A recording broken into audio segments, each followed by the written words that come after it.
الله يعلم ما نشكو من الألم وما نعانيه من ضيق ومن سقم، لكن لنا فيه ظن لا يخيبنا، حاشاه أن ترجع الأيدي بلا نعم.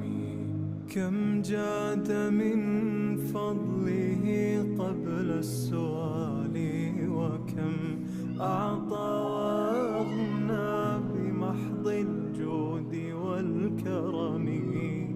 الله